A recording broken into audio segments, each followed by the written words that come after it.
اور میں عبد المطلب کا پوتا ہوں، بات یہ بھی سچی ہے، لہذا پیچھے نہیں ہٹنا، آگے کی طرف پیش قدمی کرنی۔ تو میرے دوست گھبراہٹ نہیں، بے چینی نہیں، الجھاؤ نہیں، میلاد شریف والے محبوب سے یہ فیضان پائیں کہ ہم نے ہمیشہ اپنے اعصاب کو مضبوط رکھنا۔ پھر اللہ تعالیٰ نے نا اپنی حکمت کے ساتھ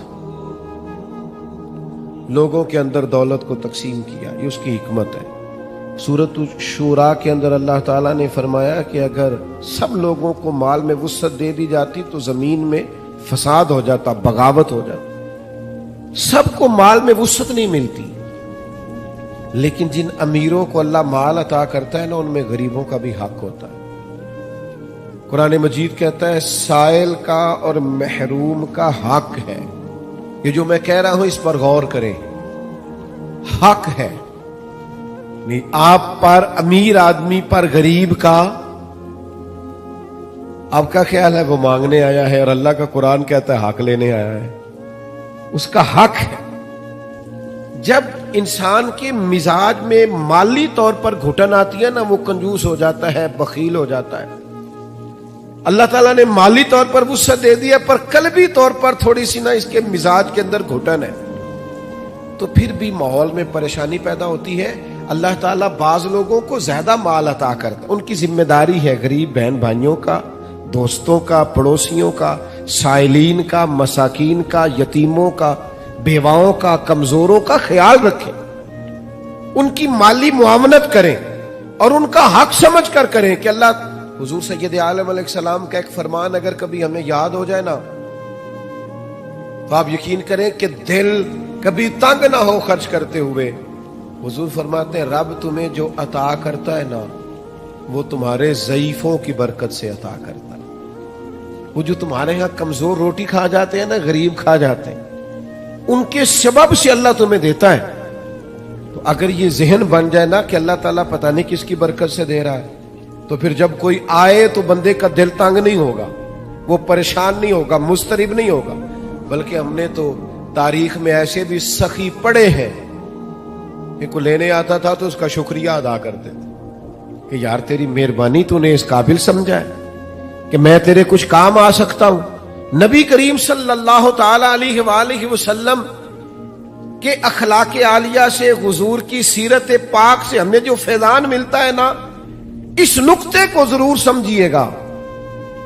یعنی آپ کتب سیرت میں یہ پڑھیں گے کہ مہینہ مہینہ کاشانہ نور کے اندر آگ نہیں جلی، چولہا نہیں جلا، کھجور پانی پہ گزارا، اور اگر ایک سونے کی ڈلی گھر میں پڑی رہ گئی ہے ایک ٹکڑا، تو نبی کریم علیہ السلام نماز پڑھا کے تیزی سے گھر تشریف لے گئے اور حضور نے اسے اٹھایا اور اللہ کے راستے میں خیرات کر دی۔ کسی چیز کو گھر میں پڑا نہیں رہنے دیا۔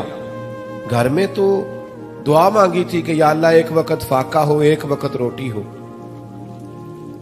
لیکن حضرت جابر ابن عبداللہ رضی اللہ تعالیٰ عنہ ارشاد فرماتے ہیں، بخاری مسلم دونوں میں موجود ہے، فرماتے ہیں کہ جب بھی کسی نے حضور سے سوال کیا ہے نا، تو جو چیز ہم نے حضور کی زبان سے نہیں سنی وہ نہیں ہے۔ حضور نے کبھی کسی کو لا نہیں فرمایا، یہ نہیں فرمایا نہیں ہے۔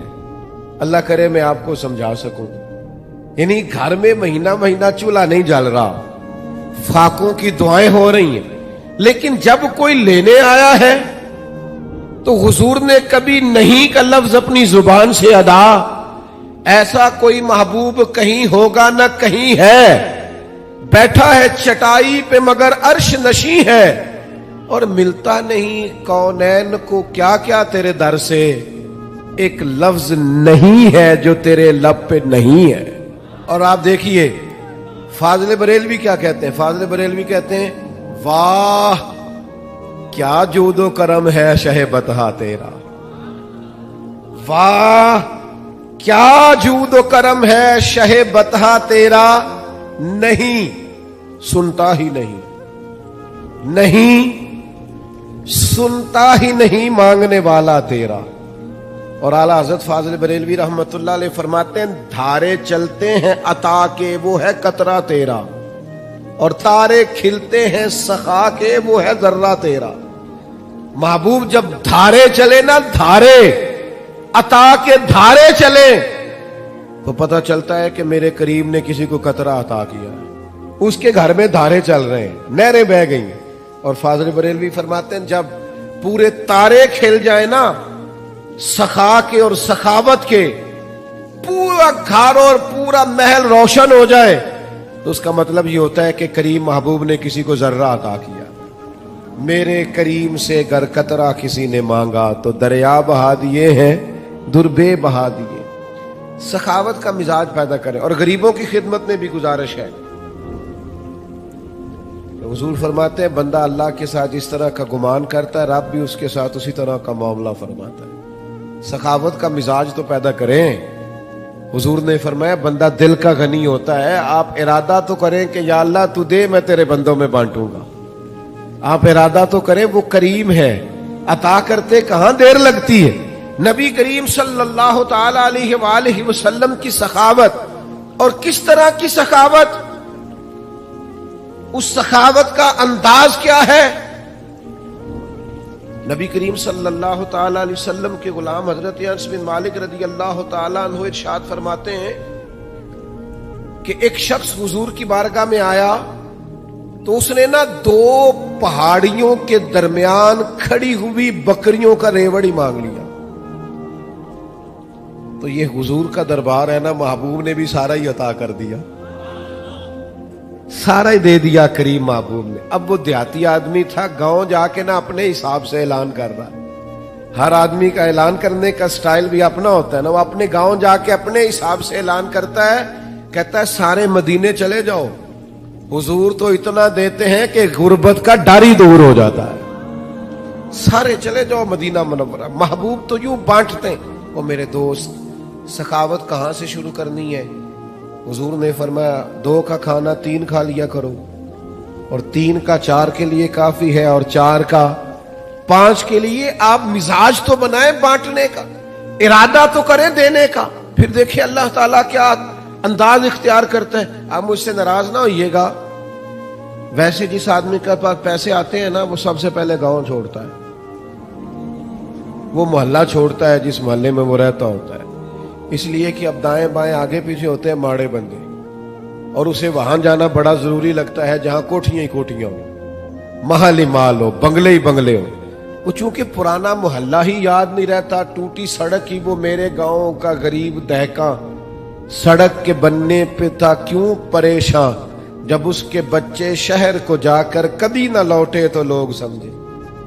یہ کبھی کبھی ایسا ہوتا ہے کہ اللہ نے عطا کیا ہے تو چاہیے یہ تھا کہ تو دائیں بائیں آگے پیچھے بانٹتا، تو جا کے بیٹھی امیروں میں کیا چلے جائیں، کوئی حرج نہیں، کوئی منع نہیں، لیکن ان لوگوں کو بھی تو یاد رکھیں جو آپ کے ساتھ بسا کرتے تھے، رہا کرتے تھے، وقت گزارتے تھے، ان کے لیے بھی تو اپنے دل میں طبیعت کے اندر گنجائش پیدا کریں۔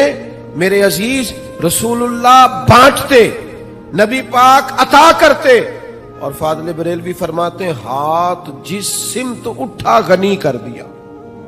حضور نے جس کو دیا ہے نا، اسے بھی دینے والا ہی بنا دیا۔ تو نبی کریم صلی اللہ تعالی علیہ وآلہ وسلم کی یہ ادا۔ پھر ایک اور بات، کبھی کبھی نا لوگ ہم سے کچھ ایسی چیزوں کا مطالبہ بھی کرتے ہیں جو بظاہر ہمارے لیے مشکل ہوتی ہیں۔ میں آپ کو صحیح بتاتا ہوں، ان کاموں کو بعض اوقات طبیعت نہیں چاہ رہی ہوتی، اور بظاہر ایسا محسوس ہو رہا ہوتا ہے کہ یار یہ کام جو ہے نا یہ ٹھیک نہیں۔ آپ تم نہ وقت دیکھ رہے ہیں، نہ آپ ماحول دیکھ رہے ہیں، نہ موسم دیکھ رہے ہیں، وہ بعض اوقات ایسے مطالبات کر دیے جاتے ہیں جو ٹھیک نہیں ہوتے۔ لیکن میرے محبوب کے اخلاق عالیہ کا یہ بھی کمال ہے کہ حضور نہ ہمیشہ کوشش کرتے تھے آنے والے کی دلجوئی کر دی جائے۔ چلے اگر اس نے بے موسمی بات کر دی ہے تو یہاں سے ہی رنگ تھوڑا بدل لیا جائے۔ نبی پاک علیہ السلام جب فجر کی نماز پڑھ کے نکلتے نا، تو حضرت انس بن مالک رضی اللہ تعالیٰ عنہ ارشاد فرماتے ہیں کہ مدینہ منورہ کے غلام اور لونڈیاں نا اپنے پیالوں میں پانی لے کے آتی، تو پانی آگے کرتی کہ اس میں اپنا ہاتھ ڈبو دے۔ بخاری مسلم میں سیاستہ میں آپ کو حدیثیں ملیں گی، یعنی ان کا عقیدہ تھا کہ محبوب ہاتھ لگا دیں گے تو متبرک ہو جائے گا۔ اور حضور بھی امت کو یہ درس دے رہے ہیں اس عمل سے کہ واقعہ اس میں تبرک ہوتا ہے. نبی پاک کے دستے مبارک سے لگی ہوئی شے متبرک ہوتی. نبی کریم صلی اللہ تعالی علیہ وسلم اپنا ہاتھ مبارک رکھ دیتے, ان کے لیے تبرک ہو جاتا, وہ گھروں کو لے جاتے.